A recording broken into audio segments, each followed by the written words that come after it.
I'd like to call the meeting to order, please. Please rise for a silent reflection and pledge allegiance.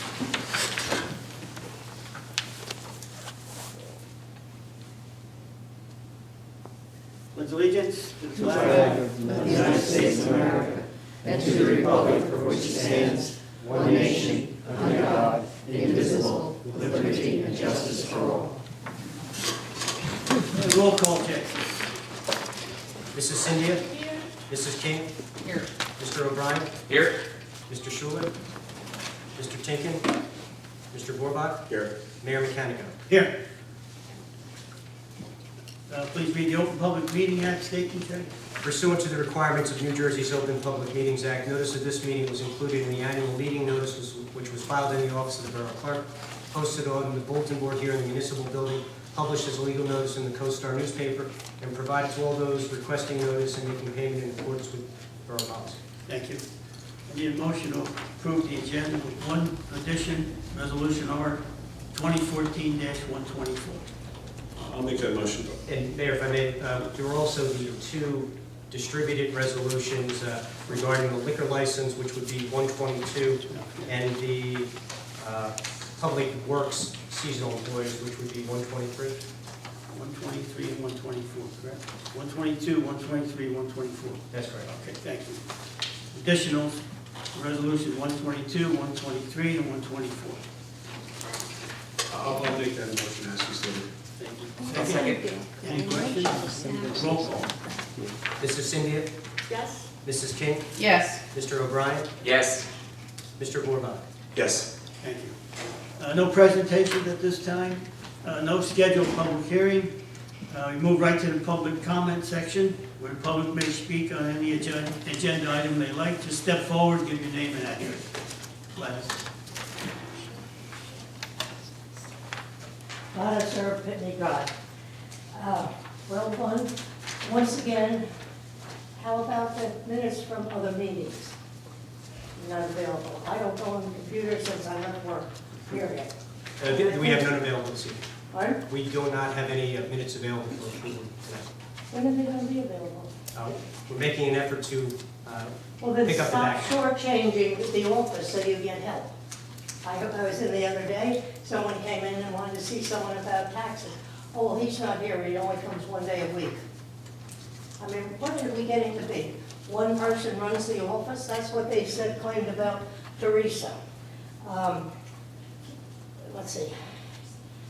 I heard from, and not from my end of town, from the other end of town, that there's a couple of council people would like to cut down the number of council meetings we have.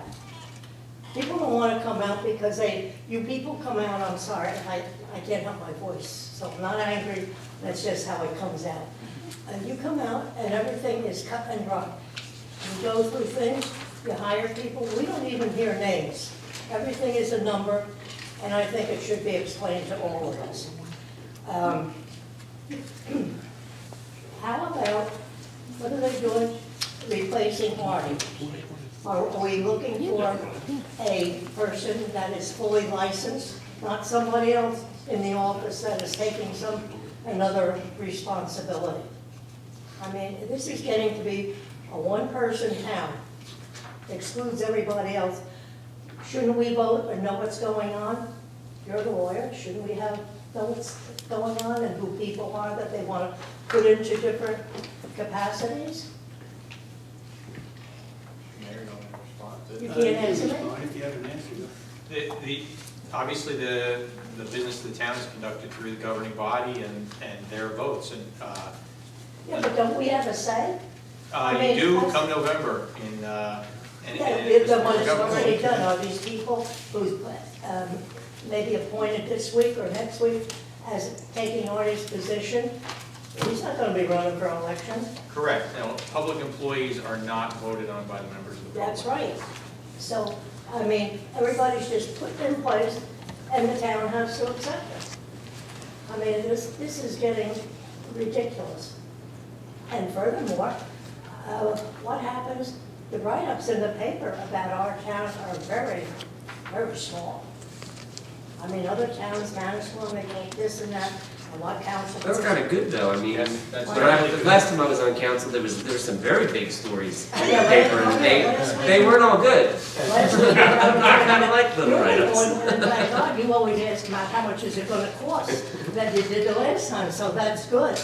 But I mean, last time we were out, in 20 minutes, everything was bang, bang, bang, and it was just, let's see, a resolution such and such. What's this? I'll go ahead to R 2014-120, approving a request, who wants to use the Lair Park? I mean, there must be some group wants to use it. How's that all going? I'm just- Jay, when that comes up, you'll agree to who's going to use it, right? Absolutely, or, that's part of the, if I may, Mayor, that's part of the public questions during this portion of the meeting to question any items on the agenda. Specifically, to answer your question regarding the use of the Lair Road Park, there's a request from the Manasquan Youth Football and Cheer to use the field. The fire department memberships are listed with the names of the Yeah, that is, proposed. but excuse me, Jay, what does Manasquan, who was it, wants to use the park? And for what? I mean, Specifically. you understand where I'm coming Sure, from. absolutely. I'm speaking on behalf of phone calls I get and people. I had another phone call just recently. They didn't fully understand what's going to happen on 71. Does everyone have to sell their homes that have homes there now? I said, don't call me, go to council meetings. I tried to explain, and they said, well, I don't think you're right. Well, then, it's up to the council and to be very explicit with what's going on. They should come out, but people are tired of So coming. what's going on in 71? I understand that, but they still don't I'm understand. not happy with it, but it's done. Well, Well, you make a great point. Pardon? You make a great point that it is nicer when more people come out. yes. And then they can understand what's going on. I agree with They you. won't figure, it's cut and dry. They look at you when you come out and you sit up here and this is what, that's what, okay. You know what I'm saying? Yes, we understand. Yeah, I think we take into account what the way I see it anyway, our job up here, some of the things you want to be cut and dry, that we are taking care of business. That's why, in essence, you hired us with your votes, is to do some of these day-to-day activities that just need to be done. But if you have questions on any of them, that's why, like the mayor said, that's why we have this section of the meeting. Yeah, It's to ask us, and we will do our best to explain it. I'm sorry. And if we're not doing a good job, let us know. I'm sorry, but when you get through to the, especially to the end there, the public comment, I just as leave go home. Last week, the other week, I could have stayed home and watched television for what I got out of your meeting. Well, when I started, they didn't have 2 public comments. When I started here 6 years ago, they didn't have 2 public comments. We started the 2 public comments to make certain that people could talk on any subject at the end of the meeting. So we really have more. Excuse me, though, Patty. I was here when Frank Adams was around, and that, you could ask questions, because somebody tried to create a problem on my property, and Frank automatically, he said, excuse me, before you go any further, he said, what you're talking about has been there for 60 years. You're not gonna do anything about it? He said, but you clean up your property where the borough is after you. People could get up and voice their opinion. I'm sorry for my voice, but that's it. So I you've do done, like, because you question money all the time. thank you, but so are you suggesting that you want to be able to raise questions why we're bringing up specific ordinances? Is that what you're asking for? People want to know, Tom. And I'm tired of getting phone calls from your end of town. I mean, some of my neighbors come out, and they sit there, and then as we go home, they ask me to explain it to them.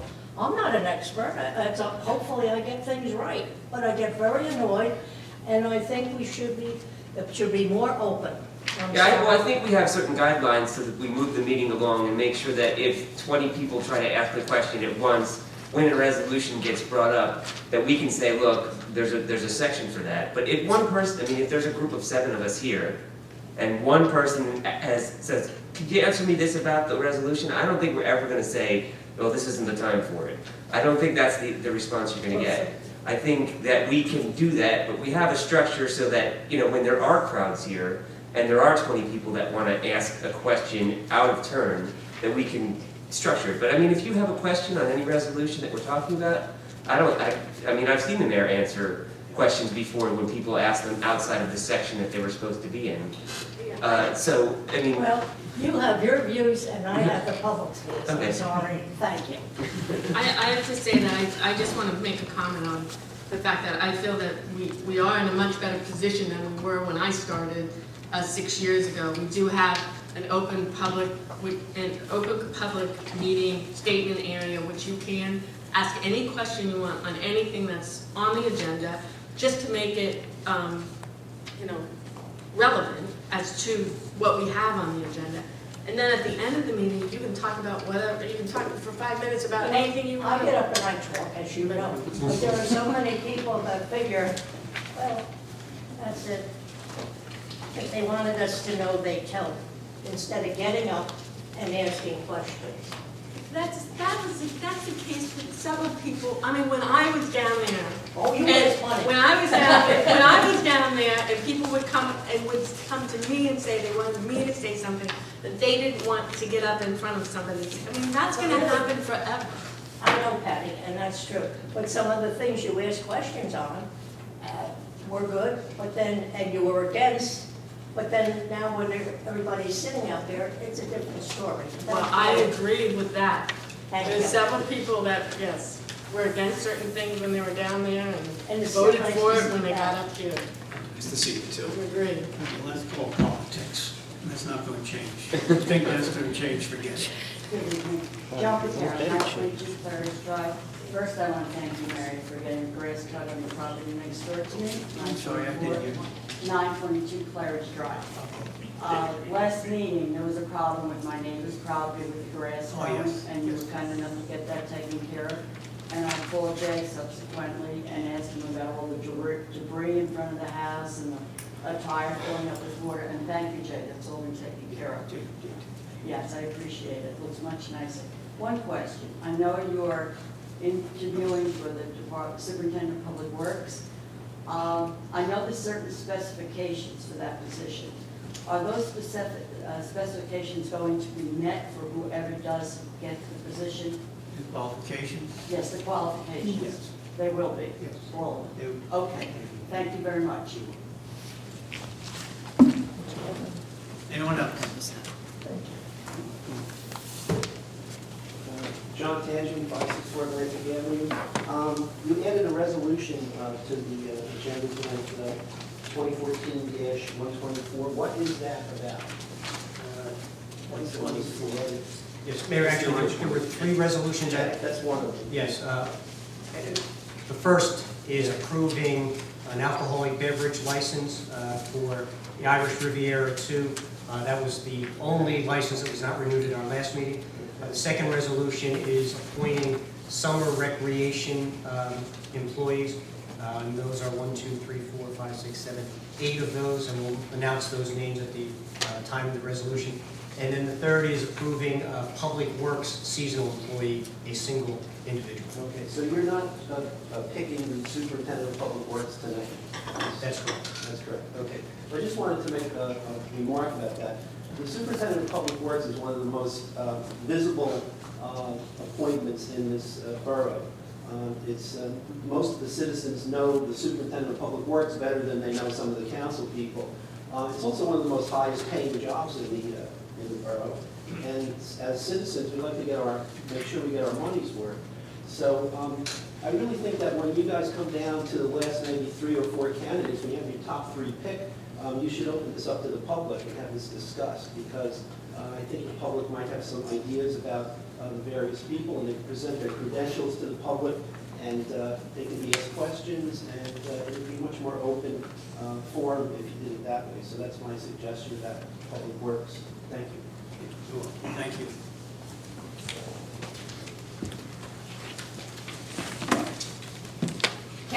564 Atlantic Avenue. I just wanted to point out that years ago, there was a thing called a workshop session where the council met at 7:30 and discussed everything. What a novel concept, public discussion.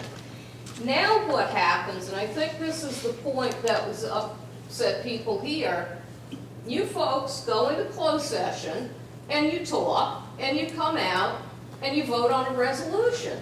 Well, when is the public discussion? The public, by law, is required to have a part in that, to see the deliberation of government. Don't shake your head no, Patty, it's in the Open Public Meetings When you're Act. talking about, It's in the Open Public Meetings Act, and I will send you all the statute, the attorney could send it to you. It's in there that the public has the right to see the deliberations of the governing body.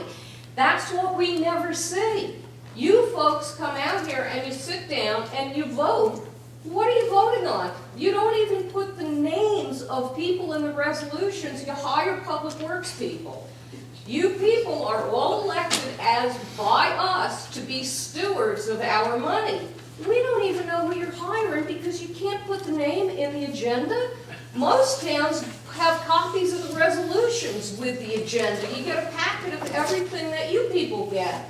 This is the only town where everything is still cloaked with secrecy.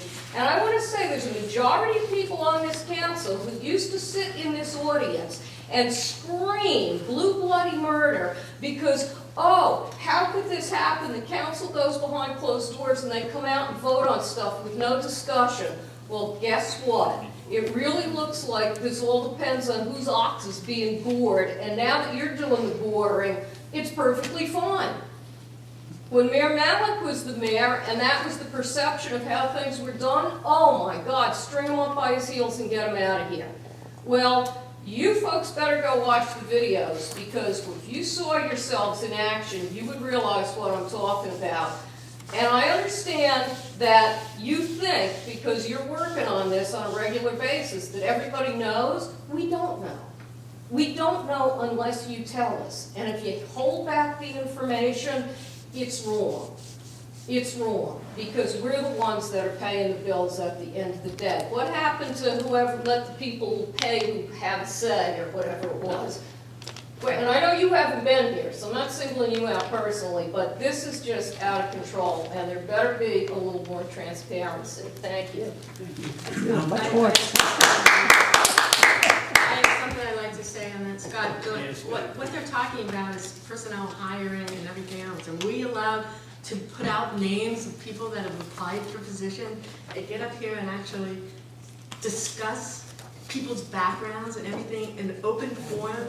I mean, You shouldn't, the process that council is engaging in, the subject of the executive session dealt with the issue of hiring someone for Public Works, and that is clearly an exception to the Open Public Meetings Act.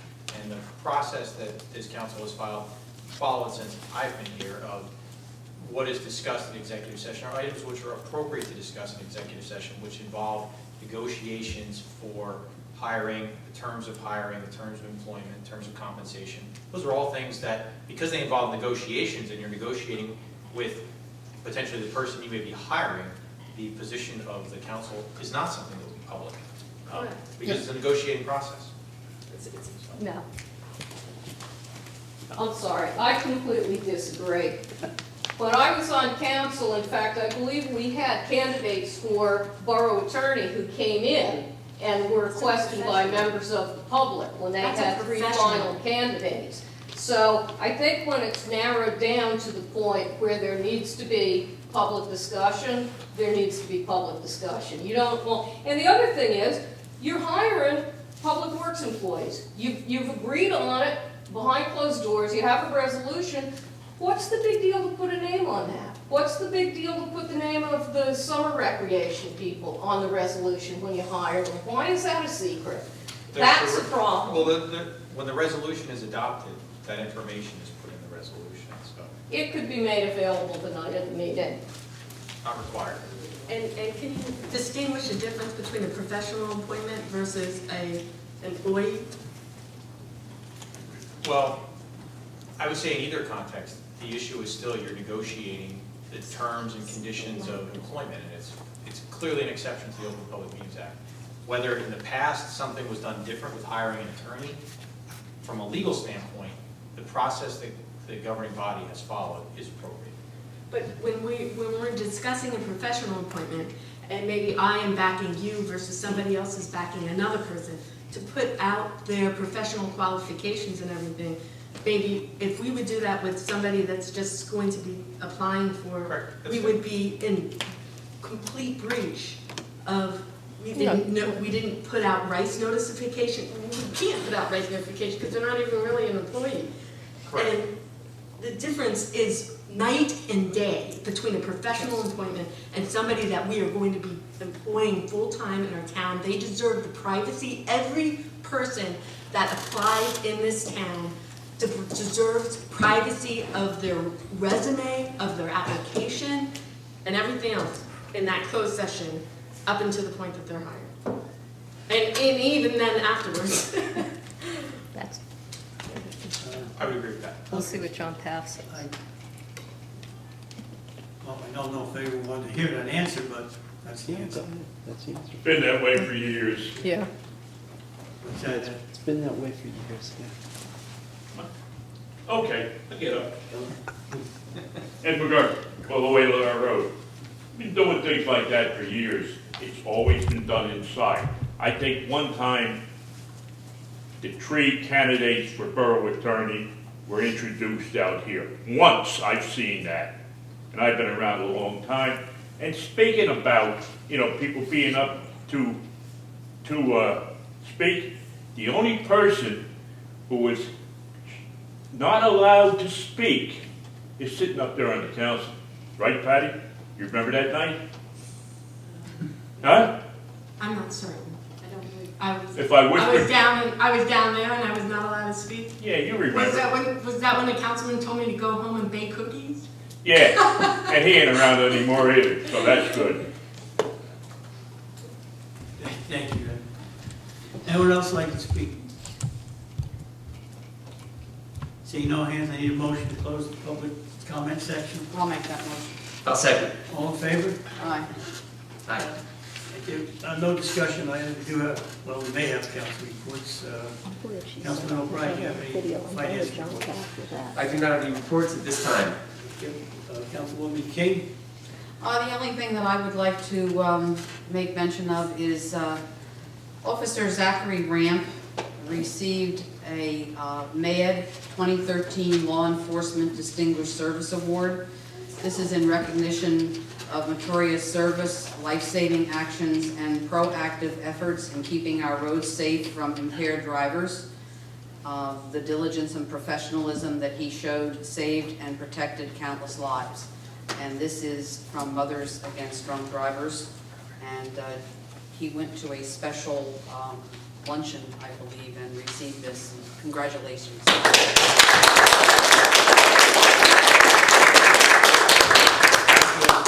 We're fortunate to have you, thank you. Councilwoman Cindy?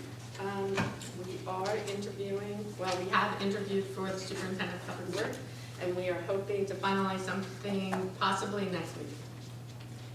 Also, we do have another candidate for public works labor that's going forward. And hopefully at that point, Jay, do you think we'll be fully staffed? Are we still open? I think we're should we fully still staffed at that point, put- assuming we hold on to those people that we select. Okay.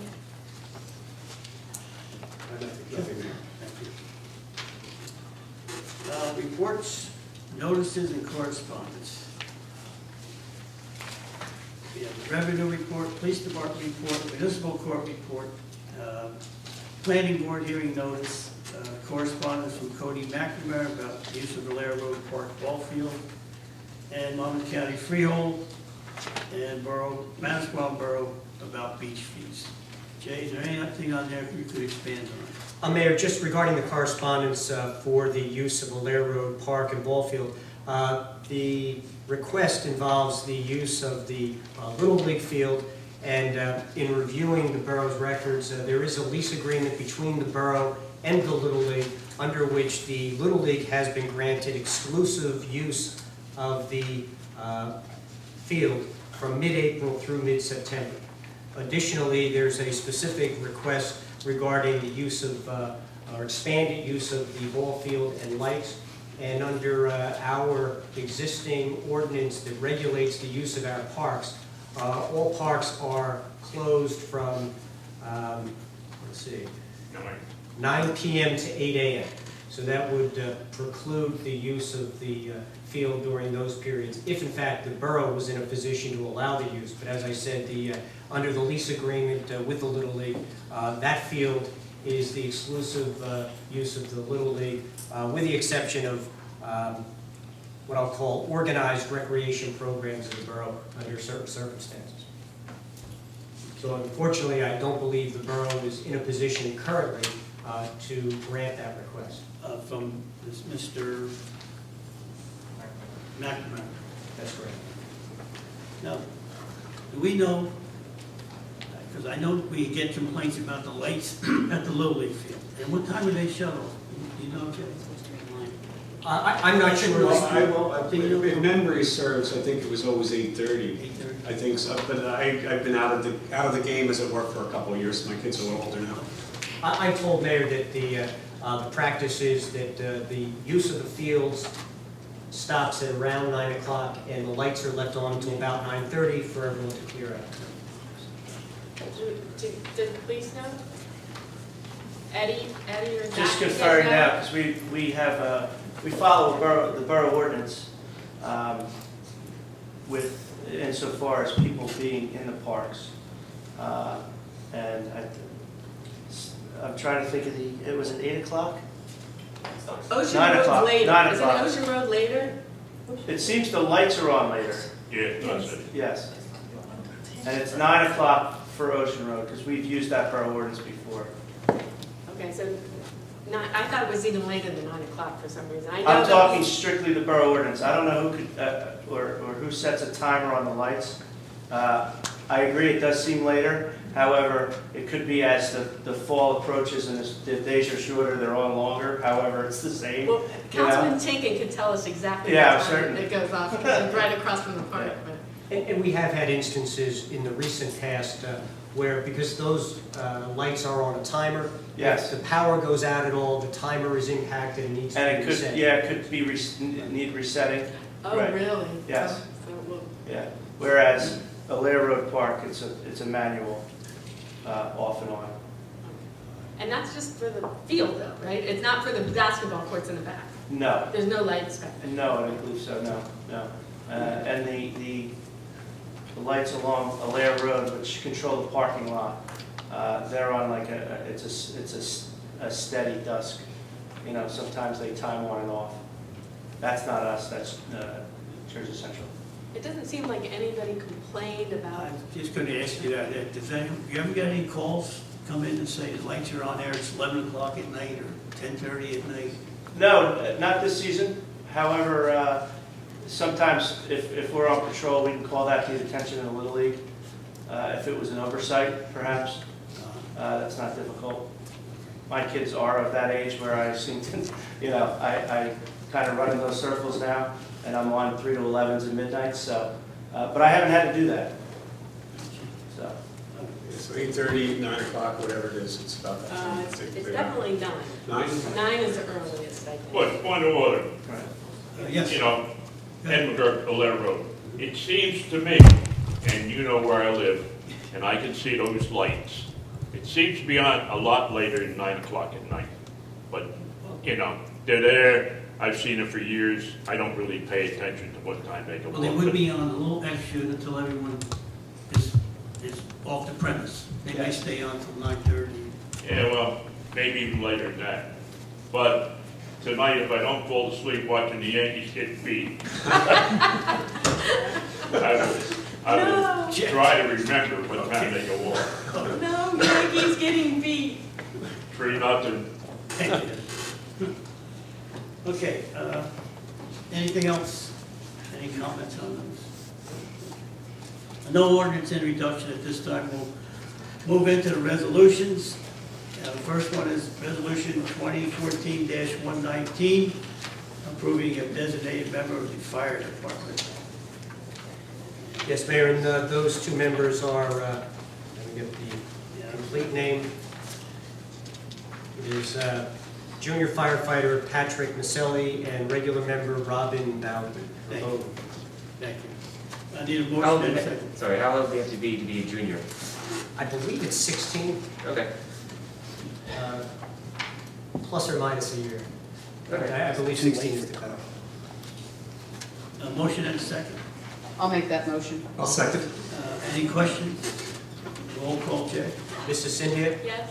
Mrs. King? Yes. Mr. O'Brien? Yes. Mr. Borbach? Yes. Thank you. Resolution R 2014-20, approving the use of Blair Road Park. And this would be for the Manasquan youth football and cheer practices from July 28th to November 1st, between 5 and 8 p.m. Yes, Mayor, and as noted, that field and the entire park is under renovation in stages, and this use is contingent on the availability of the field based on the planned improvements. And Jay, these folks have used the park in the past? They used it last year, and they provided the required certificate of insurance. I thought so. Thank you. Need a motion and a second? I'll make the motion. I'll second. Do you have any questions? Roll call, Jay. Mrs. Cynthia? Yes. Mrs. King? Yes. Mr. O'Brien? Yes. Mr. Borbach? Yes. Resolution R 2014-121, approving the payment claim on June 20th, 2014 bills list. Need a motion and a second? I'll make the motion. I'll second it. Any questions? Roll call, Jay. Mrs. Cynthia? Yes. Mrs. King? Yes. Mr. O'Brien? Yes. Mr. Borbach? Yes. Resolution R 2014-122. This is alcoholic beverage license.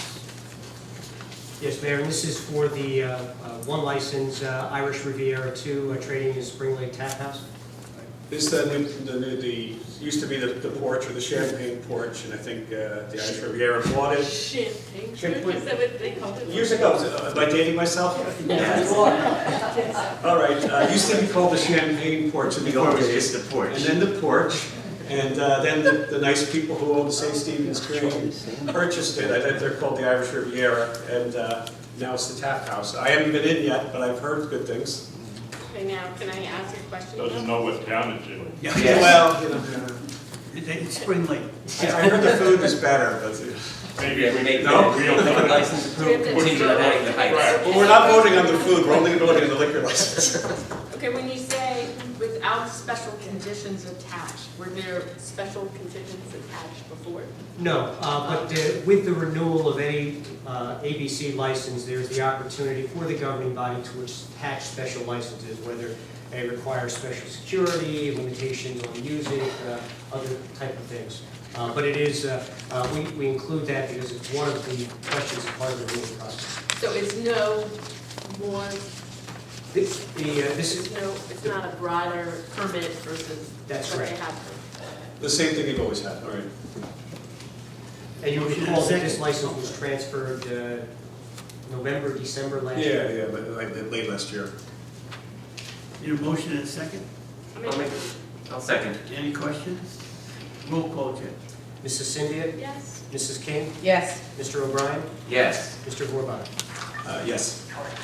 Resolution R 2014-123, making appointments to the summer recreation program. I would like to read the names. Donna Matthews, Supervisor; Riley Martin, Counselor; Casey Selecki, Counselor; Christine Camiso. Comesso. Thank you. Counselor John Comesso, Counselor; Declan O'Brien, Counselor; Olivia Santos, Counselor; and Philip Borbach, Counselor. Need a motion and a second. I'll make that motion. I'll second it. Any questions? Roll call, Jay. Mrs. Cynthia? Yes. Mrs. King? Yes. Mr. O'Brien? Yes, with the exception of Declan O'Brien on the advice of council, I Oh, will that's recuse good. myself I didn't realize that. from that. And Mr. Borbach? I will say yes, but again, on the advice of the council, With the exception. The lawyer, with the exception of my son, Philip Vorbach, I will abstain on his case. Thank you, Tom. I get that right? You recuse yourself. Recuse myself. Not necessarily say no. Recuse myself. Recuse myself. That's it. All right. You don't want to get in trouble? No eggs, please. Thank you. Resolution number 2014-124, appointing a Public Works, temporary Public Works Department employee. Mr. Thomas Tobin. Need a motion and a second? I'll make that motion. I'll second. Any questions? I just want to say this is a local kid, and it's for the summertime. They have extra work to handle, so rather than hiring somebody for all year long, we're getting an extra summer guy to cut the grass and whatnot. And he's going to college in the fall. Roll call, check. Mrs. Cynthia? Yes. Mrs. King? Yes. Mr. O'Brien? Yes. Mr. Vorbach? Yes. Thank you. At this time, public comment, you may speak on anything if you like. Just step forward, give your name and address.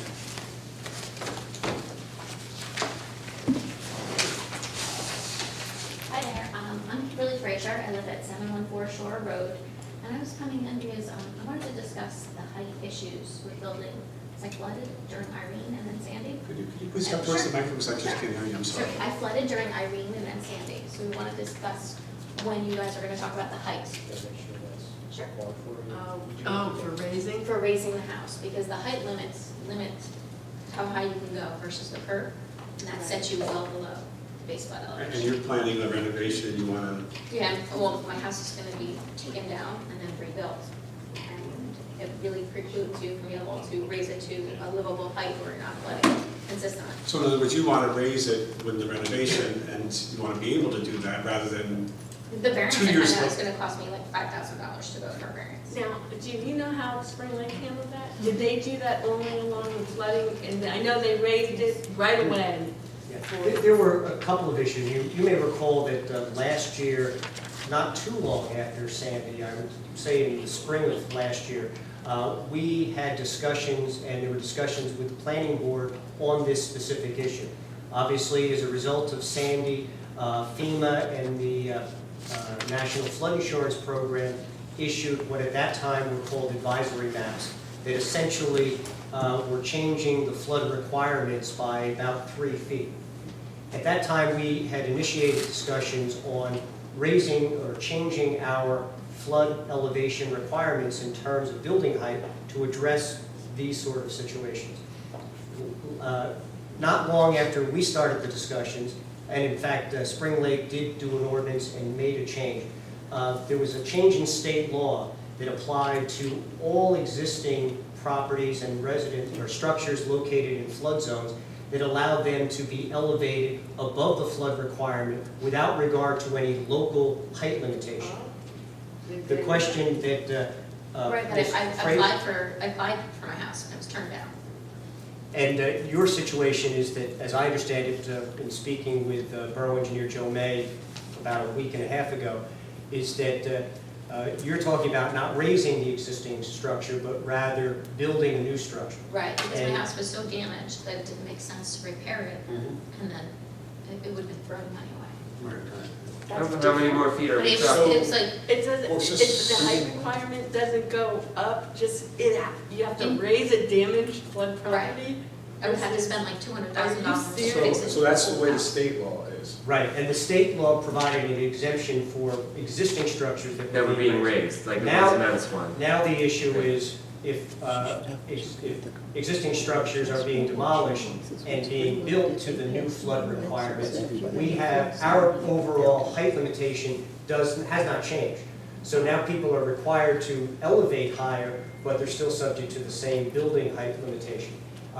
Mr. May has, I believe, was planning to address this to the planning board and obtain a recommendation for the planning board to make to the council on moving a change to our regulations. Can we, excuse me, can we ask him to accelerate that process? Absolutely. Because, I mean, you're gonna be building it Yeah, I've been waiting for almost 2 years. 2 years, yeah, that's terrible.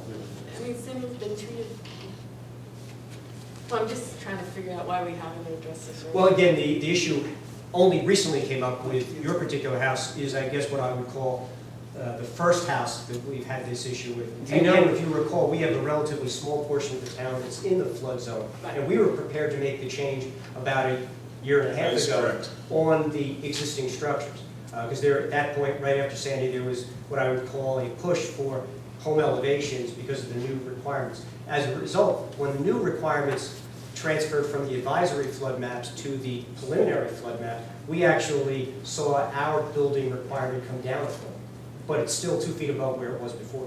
So, But the reason why we didn't move forward, if I remember rightly, was because the state said, this is superseding local ordinances. We didn't anticipate this, I suppose. Exactly. So what's But our, when we asked Joe May, the engineer, to accelerate this, Yeah, because I've can we been asking. formally do that?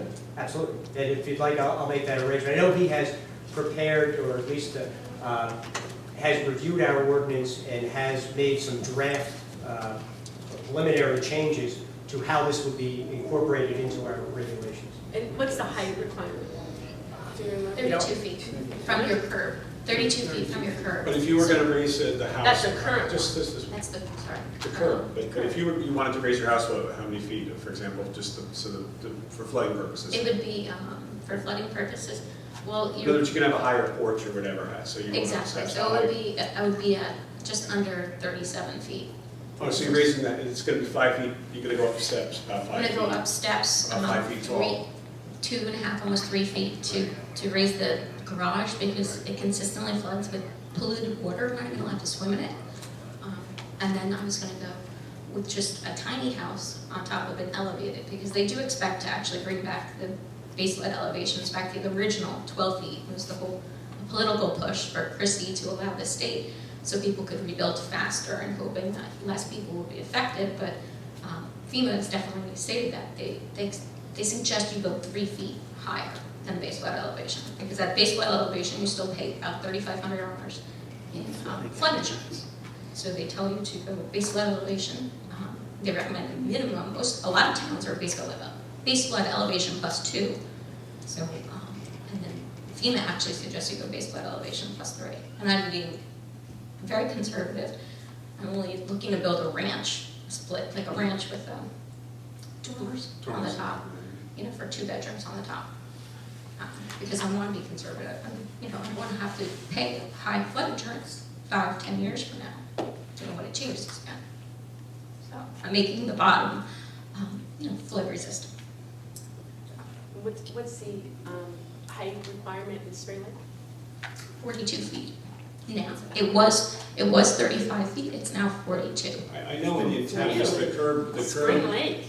the curbs thing is Or 37, depending on what apologies. zone you're in. 37 or 38. I know if you cross, like from my house across Ocean Road, you can have a taller house and things like that, but I think this shouldn't be such a big deal, right? do we even need the zoning board to weigh in on this, or could we just make an ordinance that says in the flood zone, the height is now 8 feet higher, or 10 feet? I'll defer to the attorney. There is a process that does require consultation with the planning board or review by the planning board. Any ordinance I'm just trying to speed it to up. change the height, this issue's come up in a lot of towns. I don't know, Spring Lake may not measure it the same way, like if you're comparing it, Spring Lake Heights measures from either curb or center of the street, which is not the same. Some towns measure average grade around the base of a structure. Some towns measure grade at the front of a house, if you have a sloping property type thing. Some measure to the midpoint of the roof line between the eave and the peak, whereas some measure to the peak. I think Secret measures to the peak. So it gets very, you can have an architect say, well, how high is that house? Well, what are you measuring? Are you measuring the midpoint? Are you measuring the peak? Are you measuring the eave? And some actually regulate all 3 of those heights. In terms of the process, if you were to amend the height ordinance in the heights, the council introduces an ordinance, it goes to the planning board for their review and comment.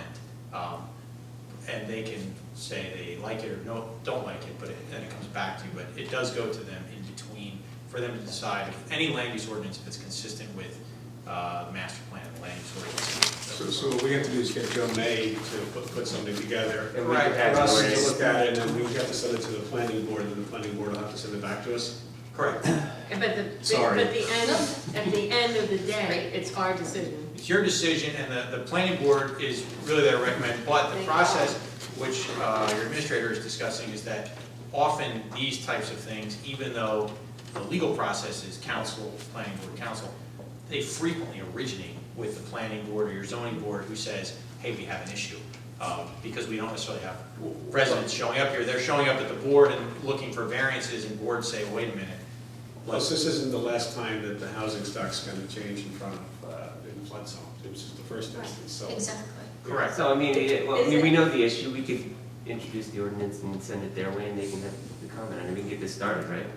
Absolutely. Yeah. And is that legal to just raise the height requirement in flood zone and not throughout the Okay. town? You absolutely can, you can have That's different okay. ordinances, Okay. yeah, some towns have done it, and I will tell you, I'm familiar with one town that raised it and then ran into a problem where they said, okay, if you're in a BFE, base flood elevation zone, we're gonna now say that your height is X feet above the base flood elevation. We're gonna, instead of measuring it from average grade or curb line or center of the road, we're gonna measure from base flood elevation, whatever that is. That's one option you can do. Most people around here don't think of what their house sits at in terms of base flood elevation, but people in flood zones do.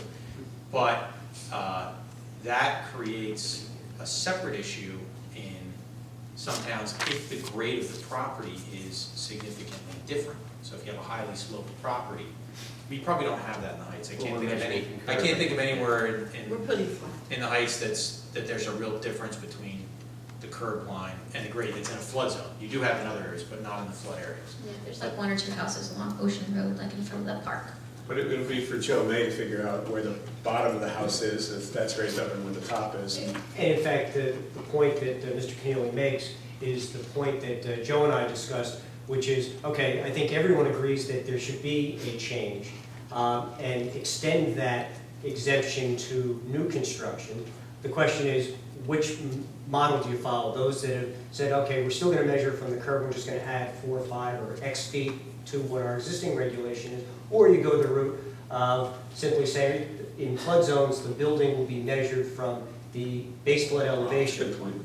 And I think that seems to be the most practical way, but I'll let Joe make his recommendation, and based on what I'm hearing tonight, we'll ask Mr. Keneally to prepare an ordinance for introduction at our next meeting. Yeah, I don't want people to have to pay variances to get this done. I mean, it should just be something that we take care of. Right, and somebody else may want to rip a house Yes, down. I mean, I don't think it's gonna be only I've talked to a couple Let's get And I'm neighbors. very sorry, I And a didn't couple realize, neighbors, they're all like, realize what you were going through, or any of your neighbors, or that anybody wanted just to raise, I mean, I saw it happening in Spring Lake right away. But- You know, I've been waiting for a Yeah. while. I mean, I know, they probably don't like it, but I think it should also be mentioned too that the higher, the more stringent our code rules are, you can actually get a reduction depending on how the codes of the building can help you with FEMA and reducing percentage. Like I think it's either 5 or 10% reduction in overall town flood insurance, so it affects everyone. So the more stringent that we make the rules in allowing people to go higher, like you must build base flood elevation +2 or +3, the more stringent our rules are. Although some people might like it, because I was told people would be jealous my house would be higher, but I don't think anybody's really jealous of me right now, so I think that should be looked at too. But Joe's familiar with the FEMA, you'll remind her of the FEMA? Yes. Yeah, I think that's one rule some people don't really, I mean, there's so many weird rules. But It's you're taken welcome me to like a year contact and a him half. too directly, Joe I have, May. he Yeah. kind of knows me a little. Okay, So, okay, thank you so Thank much. you. thanks for coming. Yes. John Tangeman, Atlantic Avenue. I guess it's apparent that the public is not going to have any input into the selection of the Public Works Superintendent. So I thought I'd like to give you my input right now. There is somebody who's applied for the job and may be considered, who already works for the borough. He has several borough jobs. He's a zoning officer, he's a code enforcement official. He holds appointment as the borough engineer and the planning board engineer, and he's partnered in an engineering firm, and he serves as borough engineer in another town. To me, that seems like he already has 4 jobs. Okay, to take on a full-time public works superintendent job You have to be Superman to do that. The citizens of Spring Lake Heights, we want to get our money's worth with our person that's picked as Public Works Superintendent. And I really don't think the person that has all those jobs can truthfully do the job intended. So I hope that that person is not your selection for the Superintendent of Public Works. Thank you. I just want to Thank point you. out that the applicants for the Public Works, those that have applied for the Public Works have never been made public. So I'm not certain how John, Kat's husband, has received this information, but it's. We find things out, Patty. At least something that was an ethical violation when the closed session meetings. Anyone else like to speak? Seeing no hands, any motion to close? I'll make that motion. Second? I'll second. All in favor? Aye. Anyone else have anything to say before we adjourn? Need a motion to adjourn? Make that motion. Second. All in favor? Aye.